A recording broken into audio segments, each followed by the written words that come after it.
दोस्तों आज इस वीडियो में आपको 18 जनवरी 2025 की करंट अफेयर्स के बारे में जानकारी देने वाले हैं। आप किसी भी कॉम्पिटिटिव एग्जाम की तैयारी कर रहे हो, करंट अफेयर से जुड़ी हुई जानकारी आप जानना चाहते हैं तो वीडियो को लास्ट तक जरूर देखें। आपको इस वीडियो में वन लाइनर करंट अफेयर्स भी दिखाया जाएगा। उसके बाद में जो महत्वपूर्ण घटनाएं हैं देश और दुनिया की उसके बारे में भी आपको डिटेल में बताया जाएगा, इसलिए बने रहें इस वीडियो के लास्ट तक। दोस्तों ज़्यादा समय नहीं लेते हुए आपका शुरू कर लेते हैं ये वीडियो। तो पहली बड़ी जानकारी कि किस मृदंग वादक को R.K. श्रीकांत पुरस्कार से सम्मानित किया गया है, तो इसका सही जवाब है यहाँ पर टी गोपाल कृष्णन को। दूसरा पॉइंट कि विश्व बैंक ने भारत की विकास दर कितने फीसदी रहने का अनुमान लगाया है, 6.7% रहने का अनुमान लगाया है। दोस्तों यदि किसी भी सवाल का जवाब आपको मालूम है तो आप कमेंट बॉक्स में लिख सकते हैं। वीडियो के लास्ट में एक महत्वपूर्ण सवाल भी पूछा जाएगा आपसे, जिसका जवाब आप दे सकते हैं। तीसरा पॉइंट कि अंतरिक्ष में लोबिया ब्लैक आइड पीज के बीज किसने अंकुरित किए हैं, तो इसरो के द्वारा ये महान काम किया गया है। चौथा पॉइंट कि भारत के सीमेंट क्षेत्र के लिए CCUS पर कार्यशाला किसने आयोजित की है, तो नीति आयोग के द्वारा कार्यशाला का आयोजन किया गया है। किसने 49 लाख रुपए में पहली स्थानीय रूप से निर्मित EV लॉन्च की है, तो BMW इंडिया के द्वारा 49 लाख रुपए में पहली स्थानीय रूप से निर्मित इलेक्ट्रिकल व्हीकल को लॉन्च किया गया है।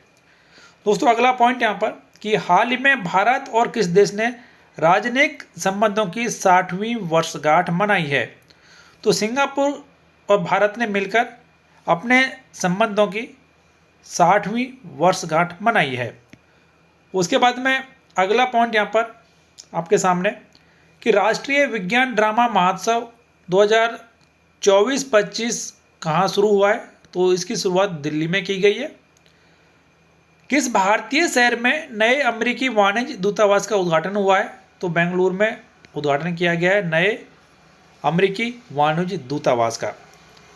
नवा पॉइंट कि ऑटो एक्सपो 2025 का उद्घाटन किसने किया है, तो PM नरेंद्र मोदी जी के द्वारा ये काम किया गया है। 10वां पॉइंट कि BCCI ने सुप्रीम कोर्ट के किस पूर्व न्यायाधीश को लोकपाल बनाया है, तो जस्टिस अरुण मिश्रा जी को BCCI के द्वारा लोकपाल बनाया गया है। जेफ बेजोस की स्पेस कंपनी ने किस रॉकेट को सफलतापूर्वक लॉन्च किया है, तो न्यू ग्लेन रॉकेट को लॉन्च किया गया है। 12वां वन लाइनर क्वेश्चन आपके सामने कि कोटा में मोबाइल पासपोर्ट सेवा वैन की शुरुआत किसने की है, तो ओम बिरला जी के द्वारा ये काम किया गया है। दोस्तों अब तक दी गई जानकारी आपको पसंद आई तो वीडियो को लाइक जरूर कर लें, चैनल सब्सक्राइब करना ना भूलें। अब यहाँ पर डिटेल में कुछ महत्वपूर्ण पॉइंट्स कि इंडोनेशिया के राष्ट्रपति प्रेबोवो सुबियांतो 76वें गणतंत्र दिवस समारोह के मुख्य अतिथि होंगे। प्रेबोवो सुबियांतो राष्ट्रपति के रूप में भारत की अपनी पहली यात्रा पर 25 जनवरी को भारत आएंगे। तो ये सवाल आपसे पूछा जा सकता है कि 76वें गणतंत्र दिवस समारोह के मुख्य अतिथि कौन थे, ये एक महत्वपूर्ण पॉइंट। तो इसका सही जवाब है इंडोनेशिया के राष्ट्रपति प्रेबोवो सुबियांतो। अगला पॉइंट कि हर वर्ष 17 जनवरी को अमेरिका में बेंजामिन फ्रैंकलिन दिवस मनाया जाता है। फ्रैंकलिन एक राजनेता, राजनयिक, लेखक, वैज्ञानिक और आविष्कारक थे जो औपनिवेशिक अमेरिका में सबसे बहुमुखी और प्रतिभाशाली व्यक्तियों में से एक थे। अमेरिकी स्वतंत्रता संग्राम में उन्होंने अग्रणी भूमिका निभाई थी, इसलिए वो इसके अग्रणी व्यक्ति थे। अगला पॉइंट कि प्रधानमंत्री नरेंद्र मोदी ने शुक्रवार 17 जनवरी को नई दिल्ली में भारत मोबिलिटी ग्लोबल एक्सपो 2025 का उद्घाटन किया और भारत मंडपम में आयोजित यह देश का सबसे बड़ा मोबिलिटी एक्सपो है। इसका विषय है सीमाओं से परे भविष्य की ऑटोमेटिव मूल्य श्रृंखला का सह निर्माण। तो ये आपसे पूछा जा सकता है कि भारत मोबिलिटी ग्लोबल एक्सपो का उद्घाटन किसने किया और ये कहां पर आयोजित किया, तो इसका उद्घाटन प्रधानमंत्री नरेंद्र मोदी जी के द्वारा किया गया और इसका आयोजन दिल्ली में किया जा रहा है। अगला पॉइंट यहां पर कि राष्ट्रपति द्रौपदी मुर्मू 17 जनवरी को वर्ष 2024 के राष्ट्रीय खेल पुरस्कार उन्होंने प्रदान किए। आपको बता दें कि यह पुरस्कार पिछले 4 वर्ष की अवधि में खेल के क्षेत्र में शानदार और उत्कृष्ट प्रदर्शन करने वाले खिलाड़ियों को दिया जाता है। अगला पॉइंट, उपराष्ट्रपति जगदीश धनखड़ 17 जनवरी से लक्षद्वीप की 3 दिन की यात्रा पर रहेंगे। पदभार संभालने के बाद केंद्र शासित प्रदेश की यह उनकी पहली यात्रा होगी। वाणिज्य मंत्रालय के आंकड़ों के अनुसार भारत का इलेक्ट्रॉनिक्स निर्यात दिसंबर 2024 में 35.11% बढ़कर 2 साल की उच्चतम स्तर $3.58 बिलियन पर पहुंच गया, जो कि पिछले वर्ष के इसी महीने में $2.65 बिलियन था। अगला पॉइंट यहाँ पर कि प्रधानमंत्री नरेंद्र मोदी जी आज 28 जनवरी को वीडियो कॉन्फ्रेंसिंग के माध्यम से 10 राज्यों और 2 केंद्र शासित प्रदेशों के 50,000 से अधिक गांवों में संपत्ति मालिकों को स्वामित्व योजना के तहत 65 लाख से अधिक संपत्ति कार्ड वितरित करेंगे। तो ये एक नई योजना है केंद्र सरकार की, स्वामित्व योजना। इसके तहत डिजिटल रूप से प्रधानमंत्री नरेंद्र मोदी के द्वारा संपत्ति मालिकों को कार्ड जारी किए जाएंगे। अगला पॉइंट यहाँ पर कि QS world future skills index ने डिजिटल कौशल के लिए भारत को कनाडा और जर्मनी के साथ दूसरे स्थान पर रखा है। अब और कुछ महत्वपूर्ण पॉइंट्स सभी एग्जाम्स के लिए कि उत्तर प्रदेश सरकार ने Uttar Pradesh open network for agriculture launch करने के लिए गूगल क्लाउड इंडिया के साथ एक समझौता ज्ञापन यानी कि MOU पर हस्ताक्षर किए हैं। तो जब यहाँ पर उत्तर प्रदेश का नाम आया है तो उत्तर प्रदेश के बारे में जान लेते हैं। थोड़ा महत्वपूर्ण बात है यहाँ पर कि चंद्रप्रभा वन्यजीव अभ्यारण्य उत्तर प्रदेश में ही है, दुधवा राष्ट्रीय उद्यान ये भी उत्तर प्रदेश में ही है, राष्ट्रीय चंबल अभ्यारण्य उत्तर प्रदेश में है, गोविंद बल्लभ पंत सागर झील ये भी उत्तर प्रदेश में है, काशी विश्वनाथ मंदिर ये भी उत्तर प्रदेश में ही है, किशनपुर वन्यजीव अभ्यारण्य ये भी उत्तर प्रदेश में ही है, कछुआ वन्यजीव अभ्यारण्य ये भी उत्तर प्रदेश में ही है, बखीरा वन्यजीव अभ्यारण्य ये भी उत्तर प्रदेश में ही है और हस्तिनापुर वन्यजीव अभ्यारण्य ये भी उत्तर प्रदेश में ही है। तो उत्तर प्रदेश से जुड़े हुए ये कुछ महत्वपूर्ण पॉइंट्स, ऐसे ही जानकारी आपको हर एक वीडियो में दी जाएगी, इसलिए आप चैनल को सब्सक्राइब जरूर कर लें, बेल आइकन प्रेस करके ऑल नोटिफिकेशन ऑन कर लें। दोस्तों उसके बाद में अगली जानकारी यहाँ पर कि P जयचंद्रन, जिन्हें बहाव गायकन के नाम से जाना जाता था, एक प्रसिद्ध पार्श्व गायक थे जिनका 80 वर्ष की आयु में निधन हो चुका है। तो ये सवाल आपसे पूछा जा सकता है कि P जयचंद्रन किस काम के लिए विख्यात थे, कौन सा गायन करते थे या फिर उनका पेशा क्या था और उनका निधन कब हुआ, ये आपसे पूछा जा सकता है। अगला पॉइंट कि भारत की पहली डेटा संरक्षण कानून समिति की अध्यक्षता करने के लिए प्रसिद्ध सेवानिवृत्त न्यायमूर्ति BN श्रीकृष्ण को इक्वल के सलाहकार बोर्ड का अध्यक्ष नियुक्त किया गया है। भारत के राष्ट्रीय राजमार्ग नेटवर्क ने पिछले दशक में उल्लेखनीय 60% की वृद्धि हासिल की है। 2014 में 91,287 किलोमीटर से बढ़कर 2024 में 1,46,195 किलोमीटर हो गया है राष्ट्रीय राजमार्ग नेटवर्क।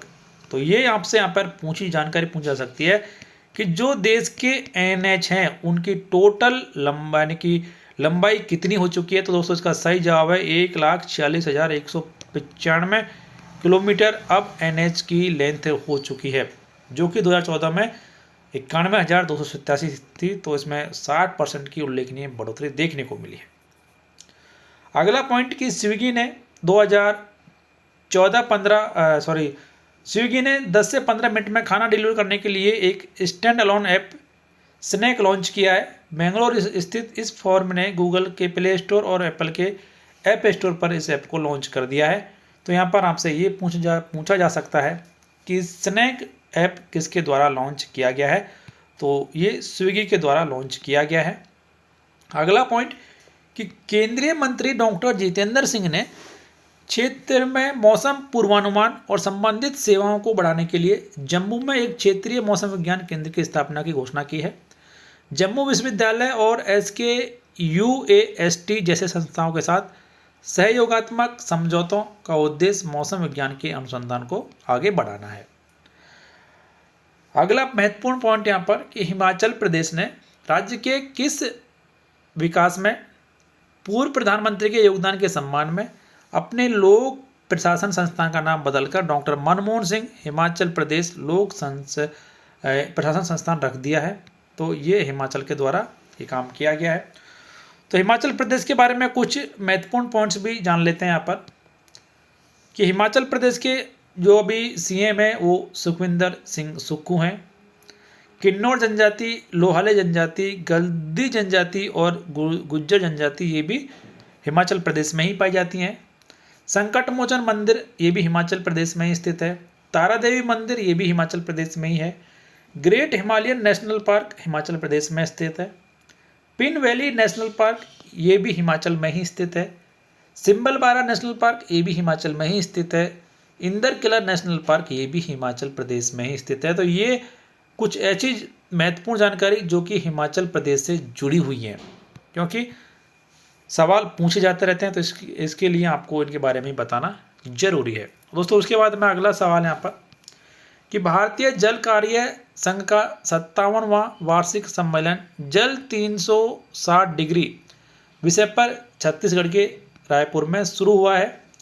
केंद्रीय विद्यालय IIT खड़गपुर को 34वें राष्ट्रीय युवा संसद पुरस्कार का राष्ट्रीय विजेता घोषित किया गया, जिसमें केंद्रीय मंत्री किरण रिजिजू ने संसदीय लोकतंत्र के महत्व पर जोर दिया। और 10वां पॉइंट यहाँ पर कि हेनले पासपोर्ट सूचकांक 2025 में भारत की पासपोर्ट रैंकिंग गिरकर 85 यानी कि 85वें स्थान पर आ गई, जिससे 57 देशों में वीजा मुक्त प्रवेश की अनुमति मिल जाएगी। इस बीच सिंगापुर ने पुनः शीर्ष स्थान हासिल कर लिया है तथा संयुक्त अमीरात शीर्ष 10 देशों में शामिल हो गया है। तो ये हेनले पासपोर्ट सूचकांक 2025 में भारत की क्या रैंकिंग रही है, ये सवाल आपसे पूछा जा सकता है। उसके बाद में अगला पॉइंट यहाँ पर कि वित्तीय वर्ष 2025-26 के लिए भारत की GDP वृद्धि दर बैंक ऑफ बड़ौदा द्वारा 6.8%, संयुक्त राष्ट्र द्वारा 6.6% रहने का अनुमान लगाया गया है।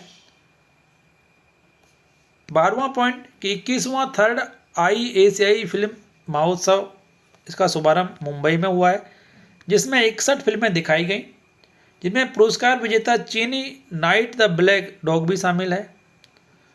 अगला पॉइंट यहाँ पर कि सऊदी अरब स्थित प्रख्यात भारतीय चिकित्सक डॉक्टर सैयद अनवर खुर्शीद को 2025 में प्रवासी भारतीय सम्मान पुरस्कार से सम्मानित किया गया। और अगला पॉइंट यहाँ पर कि श्री विनीत जोशी ने शिक्षा मंत्रालय में उच्च शिक्षा विभाग के सचिव का कार्यभार संभाल लिया है। इस नियुक्ति से पहले श्री जोशी मणिपुर के मुख्य सचिव के रूप में कार्यरत थे।